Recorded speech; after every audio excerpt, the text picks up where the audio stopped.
Hello everybody, good afternoon and welcome to Monza for round 11 of the TCR Europe Championship following a barnstorming race yesterday afternoon. We are back at it again, but with one big difference. The sunshine, well, let's not exaggerate, the sunshine's not come out, but the rain has gone away at the very least. And this is going to mean we have got an entirely new experience for our drivers.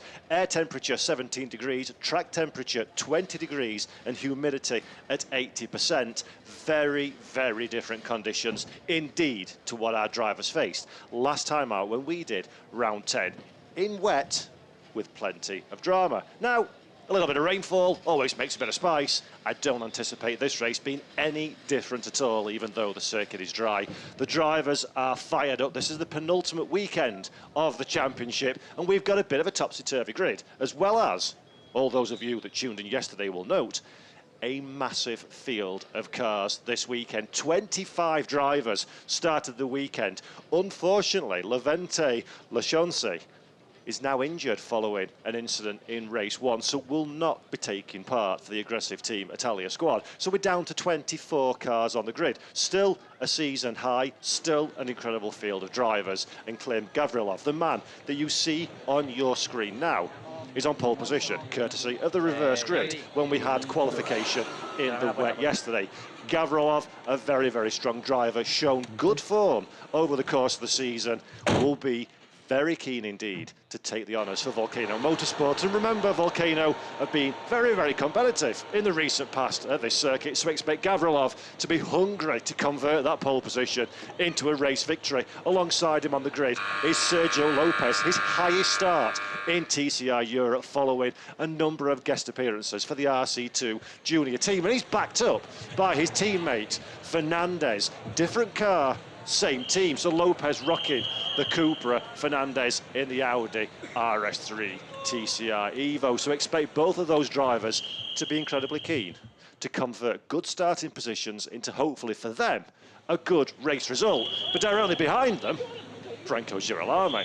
Now, we spoke at length yesterday about Franco Girolami and his strong championship standing position, but he had a 12th place finish, much further down the field than the Argentine driver would have hoped heading into this weekend. So this is a big, big opportunity for Franco Girolami. 4th on the grid, the first of the, let's say, front runners for the mainstay of the 2022 season. So Girolami will be optimistic, shall we say, of his prospects of moving forward from that grid slot. And it's critical as well because currently he is ahead of his main championship rival, Josh Files. Files will be starting all the way down in 12th, same as he was in race 1. So Girolami could do a power of good to his championship hopes this weekend if he can convert that starting position into a strong race result.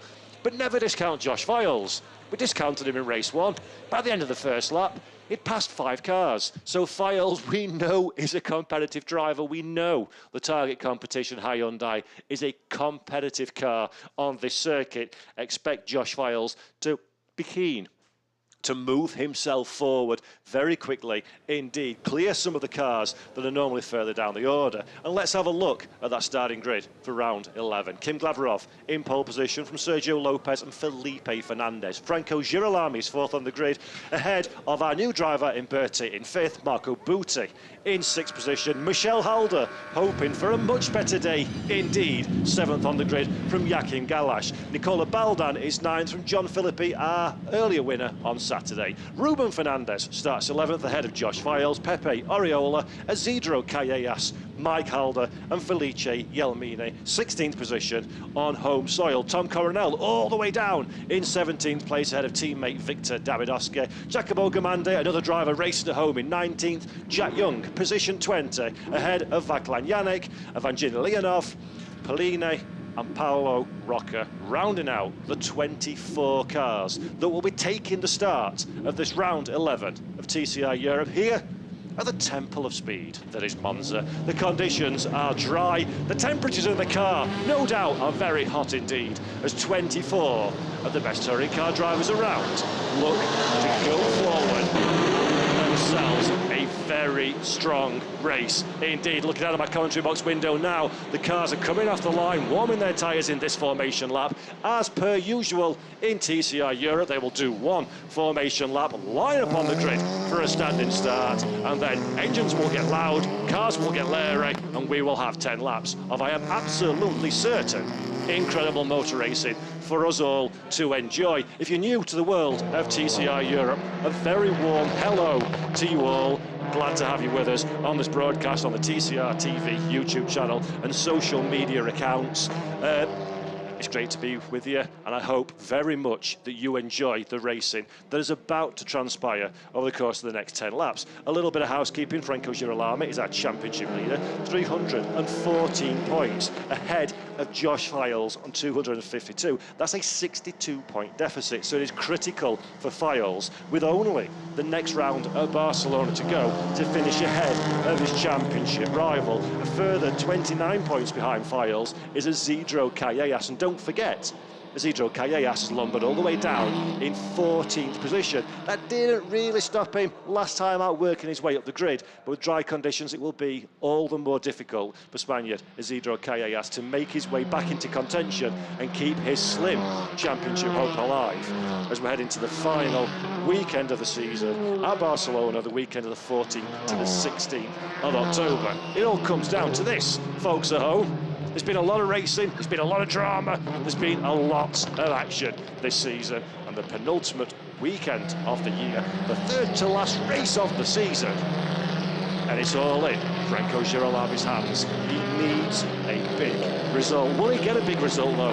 That is the million-dollar question I hear you all ask, and that is why we're tuning in today to watch this motor race. There's a few nervous faces down on pit lane. That is the target competition team. Their man, Josh Files, has got a lot of work to do from 12th on the grid. But we've seen it before. Files knows how to win in this championship. He knows how to win in these cars, in fact, and even on this circuit. So Josh Files has a very good chance, indeed, of getting a big result. Another shot of the famous old Monza banking that lines the outskirts of this historic, legendary circuit. Superlatives cannot be used enough for Monza. If you've never been before, I highly recommend you make the pilgrimage to this fabulous Italian venue. History seeps out of every single corner of the track. It's just such an emotional place to go racing. In the world of touring cars, it's an absolutely incredible venue. Slipstreaming galore, plenty of overtaking opportunities, drama seemingly at every single turn. So I expect this race to be just as good, if not better, as the incredible experience that we had yesterday. Klim Gavrilov is our pole position man for Volcano Motorsports, starting to line up into his box now. I can see Sergio Lopez alongside him. Lopez, this is a big opportunity for Sergio Lopez, isn't it? Gavrilov sits a little bit far back from his markers actually on the box, so Klim Gavrilov giving away a few inches to his rivals. That is suboptimal in Ron Dennis speak from Klim Gavrilov. So let's see if that has any impact for the run down into T1. Remember, Nicola Baldan started in second in race one, and he had the inside line into T1 and converted that into a race lead. Can Sergio Lopez do the same? They're both in Cupras, they both have an equal opportunity, and Sergio Lopez, of course, from TCR Italy, has a bit of experience of this sort of thing. So there, folks, the green flag at the back, the man in orange, the marshal waves the flag to get ready for racing to commence. TCR Europe, round 11 at Monza is go. The cars line away from the field. Now standing start there from Franco Girolamo immediately alongside Fernandez for the run down into T1. Everybody finding out at the back of your shot, trying to find themselves a little bit of real estate. Girolamo goes to the outside. Gavrilov covers Sergio Lopez on the inside. Last of the late breakers, Franco Girolamo into second already through the opening corner. One of the one of the Hondas going a little bit wide as well to the escape road. Tom Coronel slowly at the back of the shot, but Franco Girolamo, congratulations to you, sunshine. That is exactly the kind of start he needs, and now he can set off in his pursuit of Klim Gavrilov at the front of the field. Sergio Lopez just about holding position. We've got a target competition car to the inside. That is Baldan gets the job done as well. One of the Halder cars of Michel Halder to the outside as well. All the cars trying to squabble over exactly the same piece of tarmac, and Berti is the meat in that sandwich as well as Michel Halder looks to the outside round the Curva Grande. Not quite enough room there. Sorry for the Lesmo. Not quite enough room there for Michel Halder, but she's having a much better start this time than we saw in the race yesterday. That is one of the Conti cars, Marco Butti there, just popping his nose out of the line, trying to find a bit of space, understand where he is in relation to his rivals, but Marco Butti doesn't have enough room at this moment in time. And Gavrilov is your leader, but a man in pursuit, Franco Girolamo, as we see again, Halder side by side, this time alongside John Philippi, our winner from the last race. So Michel Halder having a much better time of it in 6th position,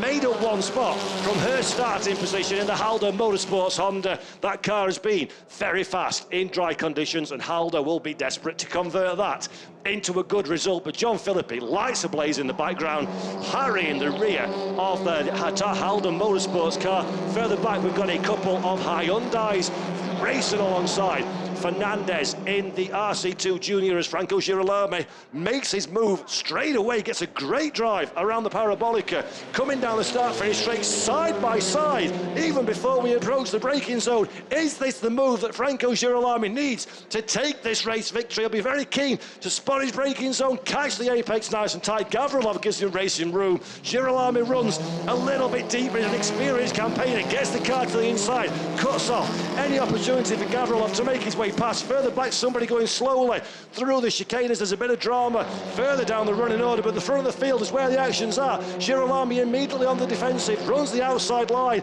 through the Curva Grande. That is Isidro Callejas stationary at the chicane, but Girolamo takes the race lead, defends it expertly, and has the job done over Klim Gavrilov, with Nicola Baldan now buying into this one, as we see in the background John Philippi taking a little shortcut through the chicane. But the front of the field, just like in race one, it did not take long for the second position car to find his way past the race leader. The big question is, can Gavrilov look at what John Philippi did last time and immediately respond to the new race leader? Klim Gavrilov will be desperate to ensure he can close that gap down. We've still got the car stationary at T1. Has that been removed now of Isidro Callejas? There is Isidro Callejas. So the car is stationary on the racetrack. That is the end of the day for the Spanish driver, which is a big shame, and that means the safety car has been deployed while the marshals look to clear that problem machine. You can't leave a car, of course, there into such a heavy braking zone and tight corner as the opening chicane. And there we go, ladies and gents. That's the damage on Isidro Callejas Volcano Motorsport Cupra. The front left wheel completely askew. No doubt got involved in a little bit of drama, and that's a real sad end to Isidro Callejas, not only race, but arguably his championship charge as well. Callejas needed a big result, and sadly, a big result has not been possible this weekend. He drove like an absolute demon in race one in the wet conditions to fight for as best a position as he possibly could, but sadly, Isidro Callejas now out of this race, and the safety car has been deployed while the marshals here at Monza clear the stricken Volcano Motorsport car, and that gives us and our drivers a little bit of time just to reset and understand who the big winners and losers were in the opening lap skirmishes here at Monza. The big winner absolutely has to be Franco Girolamo. Started fourth on the grid, would be keen to clear some of the cars ahead of him as quickly as possible, and boy oh boy has he done that. He's our race leader from Klim Gavrilov. Still in contention is Gavrilov. We know Volcano Motorsport are fast on this track. We know Klim Gavrilov is a fast driver as well. He'll be hungry to record his victory and beat Franco Girolamo. Let's have a look then at a couple of replays from the start and try and unpick some of the dramas that have unfolded over these first couple of laps. Our two race leaders, a great launch from Gavrilov, but look at Girolamo, the fourth car, number 72, the Audi in the background. Fantastic launch initially, then bikes into second gear, gets a really, really good start. There we see, look, immediately on the lights, straight out of his markers, and then very aggressive. We see Pepe Oriola as well, further down the field, getting a good start. And look at all these cars filtering into the really tight confines at T1. We see one of the Hyundai Elantras in the background there, just going for the long circuit tour through the rear of the chicane, into chicane number 2, and immediately Baldan, good start, covers Michel Halder. That kind of boxes Michel out of the equation that gives Sergio Lopez and Imberti an opportunity to find a way past, and that's the overtake for the race lead from Franco Girolamo. finally. Great experience there from Franco, actually. Recognised he ran deep, put the car in the middle of the racetrack, just boxed off any chance for Klim Gavrilov to get past. And look at Isidro Callejas, the emotion, how much disappointment comes the way of Isidro Callejas with that retirement, and as I say, with it, realistically, the shot at the championship, although was very, very slim heading into this weekend. Now, unfortunately, that is an impossibility. But don't worry, Isidro Callejas is an incredibly young and talented driver, and we will see a heck of a lot more from the number 26 in the years ahead. Isidro Callejas very firmly the future of touring cars and an absolute superstar, not just now, but as he gets more experience, as he gets more time behind the wheel, he's only going to get stronger, is Callejas. So keep your eye out for him in future seasons. Today is not his day, but that will come, I am absolutely sure.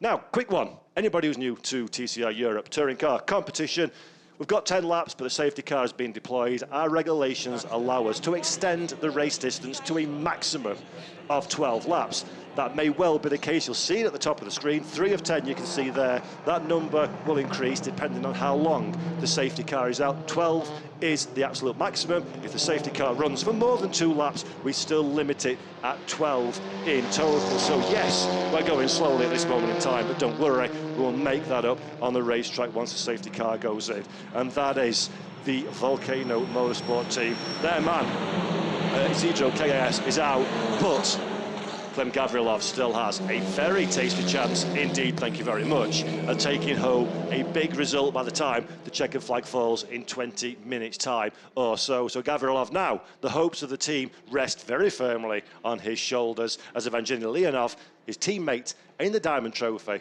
is down in 19th position. And speaking of the Diamond Trophy, Felipe Fernandez is our leader in that category, 8th overall, ahead of Victor Davidovsky, 2nd in Diamond, 13th in the overall standings. Giacomo Gamande in 18th position ahead of Evgeny Leonov. And then we've got Polini, Yannick, Reuben Fernandez, the remainder of our Diamond Trophy drivers. So, so far, so good for Felipe Fernandez, 8th position overall, well inside the top 10. It's a good result ultimately for Fernandez, but he'll be keen to find a way past Michel Halder, John Philippi, Umberti and Lopez ahead of him as well, I am sure. Safety car still circulating, we're not expecting it in this lap. Normally the lights are extinguished at the top of the safety car when it's coming in on this lap, so we'll find out exactly what happens, but that's a sad sight, folks. That is a sad sight. Isidro Callejas' Volcano Motorsport Cupra.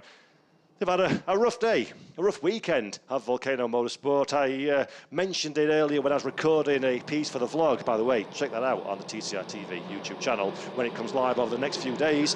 Those Cupras looked a little bit battle-beaten after race 1, but the team have done a great job to get everything square again. The car's looking resplendent heading into this race, so all the more tragic for Callejas to end his competition so early. He's the only retirement we've got in the field so far, so Reuben Fernandez is our last runner in 23rd position. Of course, as I say, Levente Lachance is out of this one before the race even started, carrying an injury to his wrist, so we wish all the best to Levente and for a speedy recovery and to see you back on track with us again in the non-too-distant future.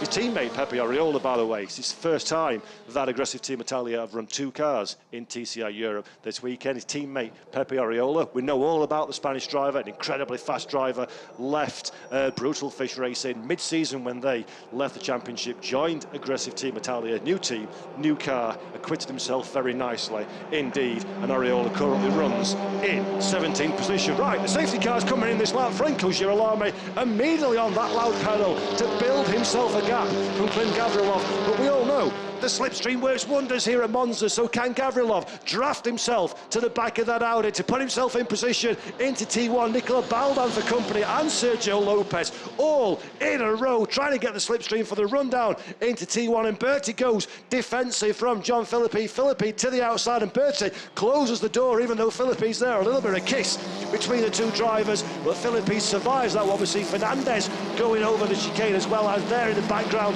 Gamandi bouncing over those sleeping braking policeman too, but everybody gets back onto the racetrack, and smoke from the back of John Philippe's car, courtesy maybe of that bit of contact with Fernandez. So our real winner from yesterday, from round 10, John Philippe, smoke from the back of the car as the tyre is rubbing against the bodywork. Can Philippe shake it off and keep in the race, or is that going to be a bigger problem as we see further down the order? That is an overtake for Felice Jelmini as well, so Jelmini making up places from his disappointing starting position, racing at home in Monza. Jelmini had a great drive last time out, 10th position when the checkered flag fell. Can he repeat that one once again, as we've seen Halder now on the defensive? That is Michel Halder defending hard from Josh Files behind. Can Halder keep him back? Josh Files incredibly enthusiastic about his prospects of moving forward in this race, and so he needs to, with Franco Girolamo leading the race at the front of the field. There is Philippe now, as smoke has receded somewhat from that Sebastian Loeb Racing Baldal team car,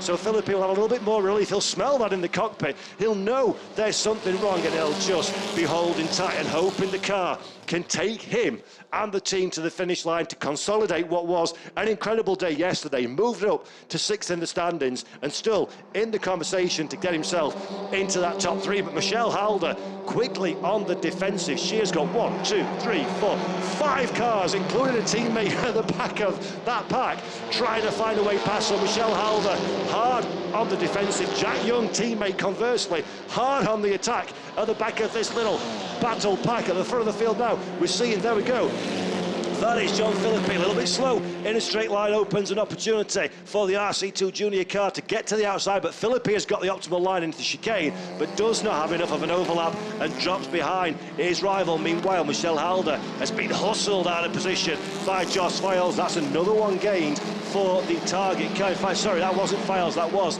Jelmini. So Halder, really brave defensive drive, but she's got a team charge looking to the outside. Everywhere you look at Monza, just like in race 1, we've got cars trying to find their way past. That's Marco Butte looking to the inside, both attack and defence from Pepe Oriola behind as well. So Butte just puts the car on the inside line, tries to protect his chances, and that is Jack Young now. Very easy deal past Michelle Halder. Whether she let him go or whether Young took the opportunity, we'll leave that one open to debate. But Jack Young on a charge now, up into 9th position. So Jack Young started down in 20th, just like in race 1, having a barnstorming drive to get himself in the top 10. Fingers crossed for Jack that he doesn't get pirouetted round at T1 this time and can stay in that position and continue to move forward. Where's Mike Halder? 15th on the grid, so not quite the stormer they had in race 1. Remember, Mike Halder came from all the way down in the low teens into the podium position. So we know the Halder Motorsport Honda Civic is a very, very fast car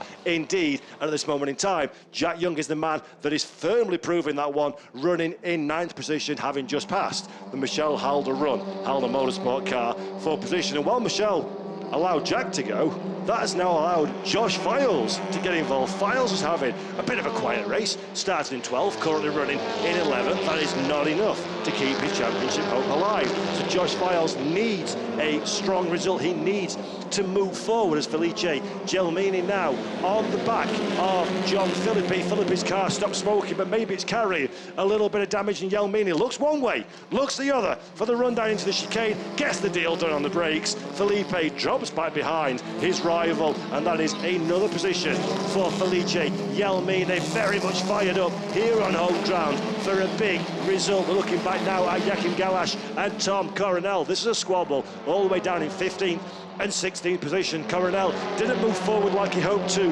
in race 1, carrying a little bit of damage courtesy of some contact, really sterred the process of the DHL DHL come to you Audi. And Coronel having another relatively sedate race so far at the back of this little trio, led currently by Michelle Halder. So good defending once again from Michelle. She's got Marco Butte, young Italian Marco Butte, right on the back of the boot of that Honda, as up front Jack Young looking to the inside of Philippe. And I'm sure now, I'm absolutely positive that Philippe is carrying a little bit of damage in that Sebastian Loeb Racing Baldal machine, because he's just not got the pace we expected at this juncture of the race. He's been passed easily by a couple of cars, even before we got to the breaking point of T1.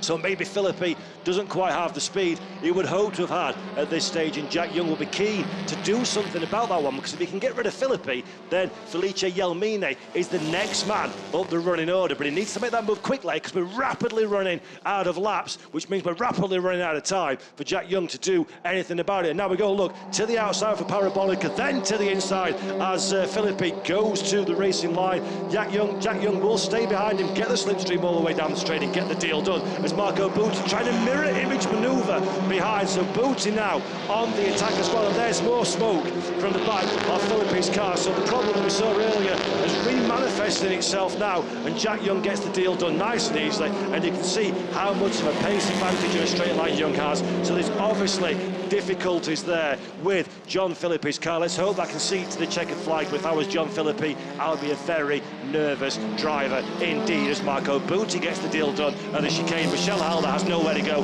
has to go down the escape road. Pepe Arreola goes down the other escape road, and Marco Butti gets the job done and moves up another position. There is Michel just rejoining the racetrack, lost an armful of position though, and time on the racetrack. So not ideal for Michel, but again, a staunch defence up to this point, and now the Halder Motorsport hopes rest very firmly on the shoulders of Jack Young, having a great drive so far up in position 8. There we see an exchange of position between two Hyundai Elantras, but run by different teams down in competition. And aggressive Team Italia, Josh Files has the advantage in the number 99 there, demotes Pepe Arreola another place down the running order. So Files now up into the top 10, Arreola currently running down in 11th place, and Tom Coronel 13th as well. So Coronel, not seen much of him this weekend, disappointed after qualifying. The red flag put paid to hopes of his fastest lap being recorded,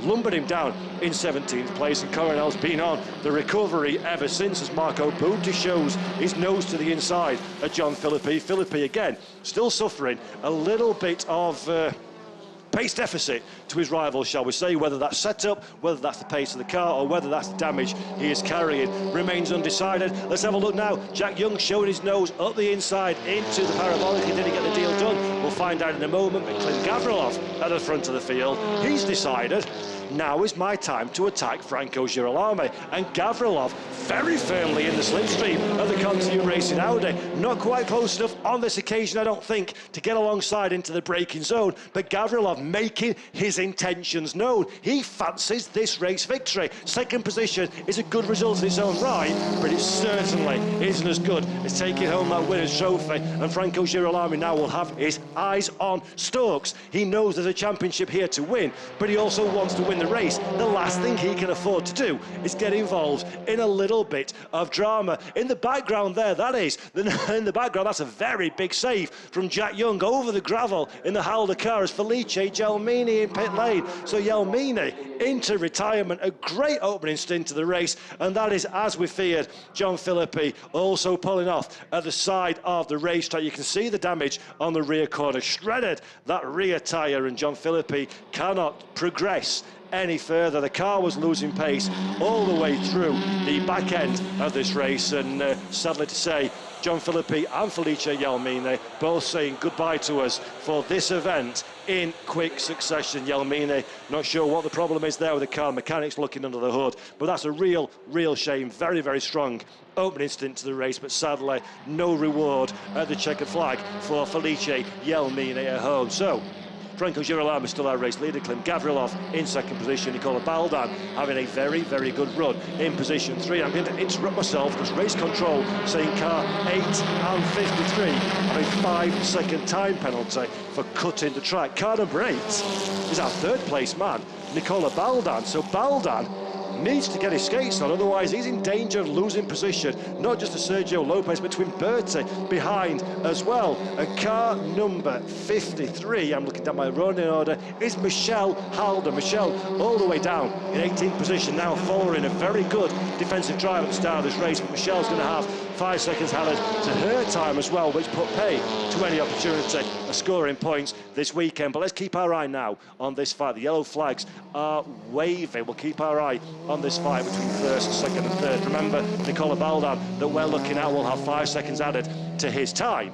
So Nicola Baldan really is now more about lap time, more about building a cushion to the cars behind than really being overly concerned about the track position fight. Ahead of him, as we see Mike Halder now making his way past, or trying to make his way past, Joachim Galash, but Galash has the inside line, has the overlap as well, so Halder in a dangerous place to the outside. The outside will become the inside at the next chicane, but can he stay alongside for long enough to take advantage of that track position? Bit of a kiss between the two cars as well, but Halder, I think, got the deal done. We'll have a look at that one in a moment. A little bit aggressive from those two, but Mike Halder, keen to start recovering the places as much as possible, now takes over 12th position from Joachim Galash, so we did get that deal done. As Jack Young, following his little trip to the beach earlier on, is still very firmly in this fight for 5th position. Felipe Fernandez and Imberte ahead of him, so can Jack Young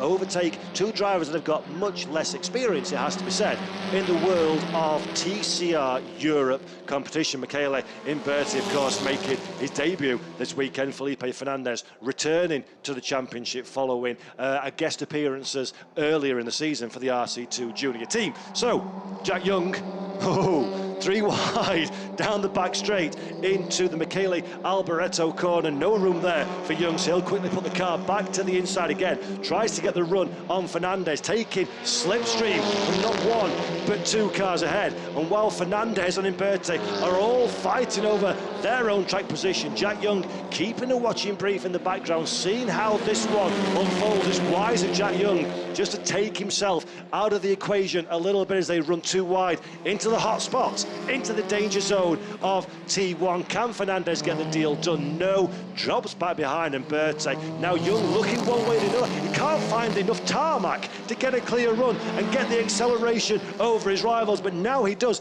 He's going to be the outside of Curva Grande. That's the long way around the racetrack. That's not the fastest way around. So at this moment, it's advantage Fernandez, but that will convert into the inside line for this chicane that we're looking at now. So Jack Young, can he get the deal done? There we see Sergio Lopez at the back of our shot. Then here we go. Jack Young does, in fact, overtake Felipe Fernandez. So next on the list is Michele Imberte ahead of him. Immediately looks to the inside through the Lesmo, just trying to put his rival off, and that's worked perfectly as Imberte a little bit squirrely through the first Lesmo. Young down the inside into the second one. Two cars, two corners. I'll take that one. Well done, Jack Young. 2 positions gained, and that moves Young now into 5th position, and Imberte in 6th, and Felipe Fernandez in 7th place. So great bit of driving there from Jack Young at Halder Motorsport, but I fear now the gap to Lopez ahead is just too big to overcome in the remaining time that we have got left in this race, as Franco Girolami still our race leader, as Klim Gavrilov is still in 2nd position. Nicola Baldan 3rd on track, but do not forget he has a 5-second penalty, and currently his gap to Sergio Lopez behind is 2.4 seconds. So Nicola Baldan is, if things stay exactly as they are now, he's going to lose 3rd position and promote Sergio Lopez to his first podium in TCR Europe. But we've still got a bit of racing left to go, and we all know many things happen in a short space of time. Perfect example, Paulo Rocca in the barriers with damage on his Honda. So let's have a look exactly what happened there. Just runs wide, straight into the barriers, far too much speed at the last part of the Ascari section of corners. And the reward is a big, fat, stinking kiss onto the barriers and into retirement, and that is a massive shunt, so hopefully Rocca is okay after that one, but that is a huge contact with the barriers, and that is the end of the day as Pepe Oriola loses position to Josh Files, so that moves Files up into position 9. Oriola down into 10th. I'm not quite sure how it's happened, but Tom Coronel's up in at 8th, and we're on the final lap, but a red flag. The session has been stopped, courtesy of this contact for Rocca. You can see him just catching his breath, just taking in exactly what has happened, but the session has been stopped. A red flag has been waved, and I think, ladies and gentlemen, that's going to be the result called, seen as we were on the very final lap of the race. But it's always it's an unsatisfactory way to see the race come to a conclusion for a contact with a wall for one of the drivers, but I'm glad to see that Paulo Rocca is out of the car and looks relatively okay after what was a significant contact with the barriers. Very high speed, very unusual actually to see a crash like that at that part of the racetrack. It's the acceleration zone through the Ascari chicane, so quite what happened there to pitch Paulo Rocca off into the barriers like that, I'm sure we'll find out and tell you all about it on the TCR Europe social media channels. But a sad way to end what had been a relatively satisfactory experience, I think, for Paulo Rocca up at this moment in time. Like I say, coming in to TCR Europe from TCR Italy in the Motorsport Honda Civic R FK7 TCR. But while everybody's slowly bringing themselves back around the racetrack to pit lane, of course you've got to go slowly for a red flag because you don't know where the marshals are on the racetrack. And this is the instance, so this is where it's happened. So this is where it started for Paulo Rocca, coming through Ascari. And as I say, it's an acceleration zone, but it's an unusual place to go off the racetrack. And we're just going to find out what the results are now based on the fact that the session has been stopped early in the red flag, and then we've got 5-second time penalties, as I say, for people such as Nicola Baldan and Michelle Halder as well. So the timekeepers are doing their magic, and then we'll put it up on the screen when we know exactly who has finished where. But red flags waving, it's always a sad way to end a race, but I must say, it was a very enjoyable race. We don't need rain in TCR Europe. All we need is 10 laps to go motor racing, and we'll put on a show. And these are the final results, provisional final results. Franco Girolamo ahead of Klim Gavrilov and Sergio Lopez are your podium sitters. Nicola Baldan for that penalty drops to 4th, Michele Imberti in 5th, and Felipe Fernandez wins the Diamond Trophy and finishes 6th. Overall, Jack Young, another good result in 7th, just ahead of Tom Coronel. Josh Files for Target Competition, one of the championship protagonists, finishing 9th, and Pepe Oriola on home soil for the team in 10th. Marco Butte a disappointing 11th, just ahead of Mike Halder, Jakim Galash and Victor Davidovsky. Paulo Rocca is classified 15th despite ending the car in the tyre barriers. Polini in 16th, Giacomo Germandi P17, Reuben Fernandez in 18th, Michelle Halder with her 5-second penalty finishes in 19th, and Vaclav Yannick in 20th position, deputising for the injured Mato Homola, and Gina Leonov in 21st from John Philippi, who retired the car courtesy of that damage. Felice Gelmini, mechanical issue unspecified, ended in pit lane as well, and Isidro Callejas in dramatic fashion retired right at the very start of this race with damage at the opening chicane. So there are finishing positions. The car will coming back into Mark Fernley into their box to celebrate, and Franco Girolamo is one happy bunny indeed. He needed the big result, and he has got the big result. That is a fantastic drive from Franco Girolamo.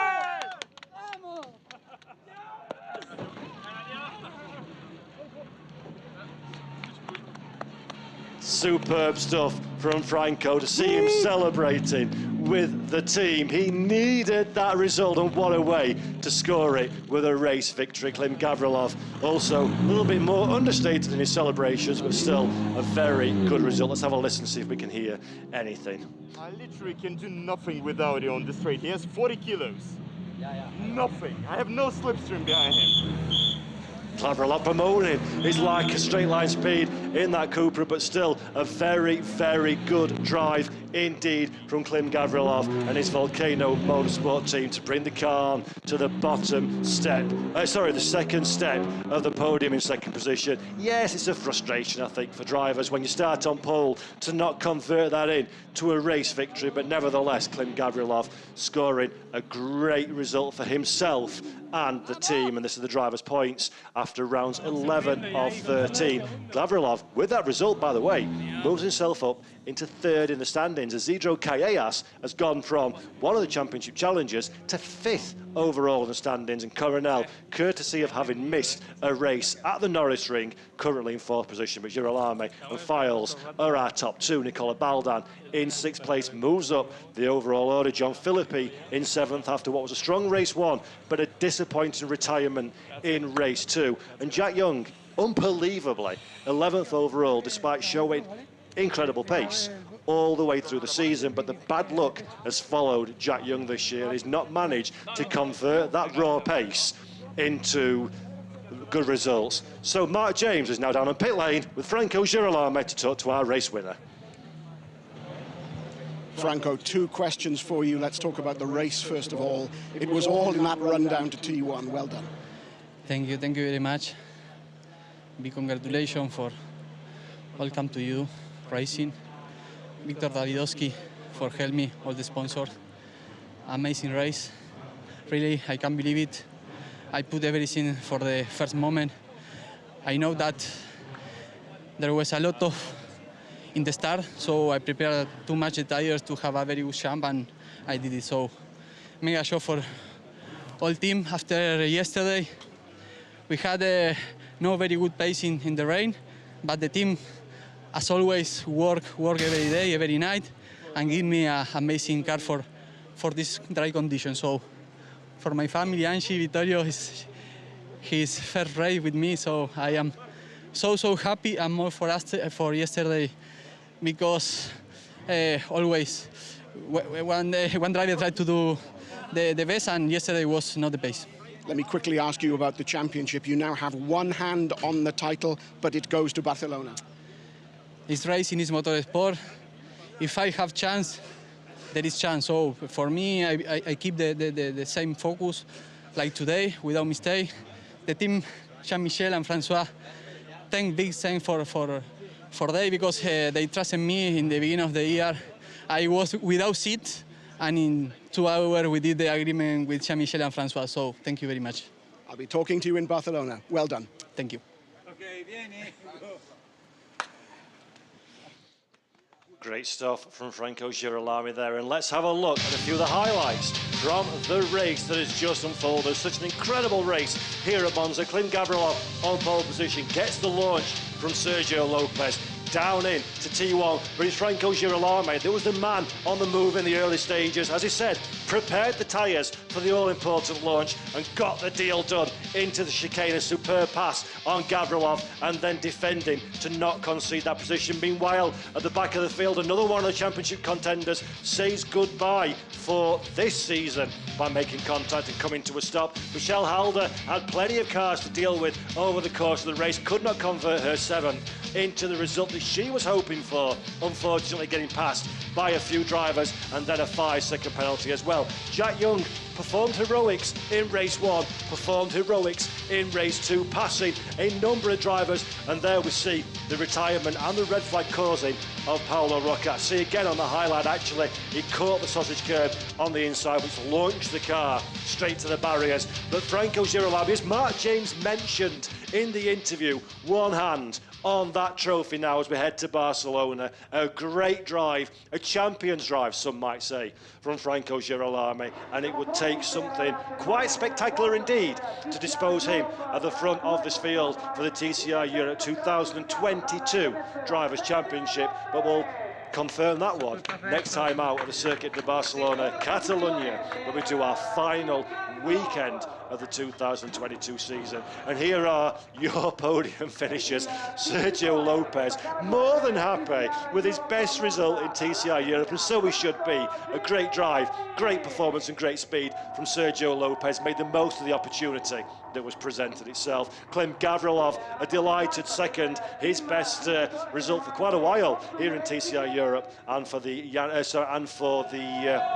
Volcano Motorsport team. And then a clearly emotional Franco Girolamo takes the top step of the podium, and that has gone a heck of a long way indeed towards getting Franco Girolamo this season's championship. But we've still got a few weeks to wait until Barcelona so we can find out. And there is Marco Butti.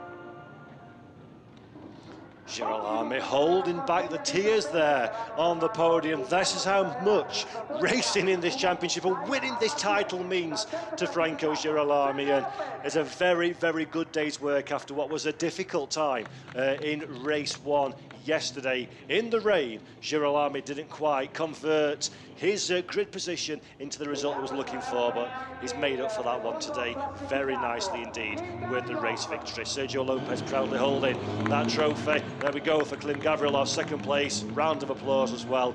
Good drive from Gavrilov to convert that start at the front of the field into a second place. But Franco Girolami, much like we've said many times this season, he's just an unstoppable machine in the ComTU racing nowadays, and there's very little that you can do when there's a fired up Franco Girolami behind you. As Clem Gavrilov found out, Girolami takes the race victory, with it the trophy, and with it an important step forward towards that championship title. ComTU Racing get the team's trophy for first place, and Marco Butti, for the gazillionth time this season, wins the rookie classification. Another driver that I've talked about at length on broadcast as very much a star in the making in the world of TCR touring cars. So look out, Franco and co. Marco Butti is coming for you as we take the photographs now up on the podium to celebrate before we spray that champagne. No doubt that's going to be a lot of sticky drivers that I'll be talking to. So everybody at home, thank you very much for joining us. Monza has been a sensational weekend. Thoroughly enjoyed ourselves, and Franco Girolami, a much deserved race winner. We'll see you again next time out at Barcelona on the 15th and 16th of October. But meanwhile, check out our social media feed and TCR TV on YouTube. Thanks all for being with us. I've been Paul Jeffrey from the whole team. It's been a pleasure to broadcast this to you. Take care and goodbye.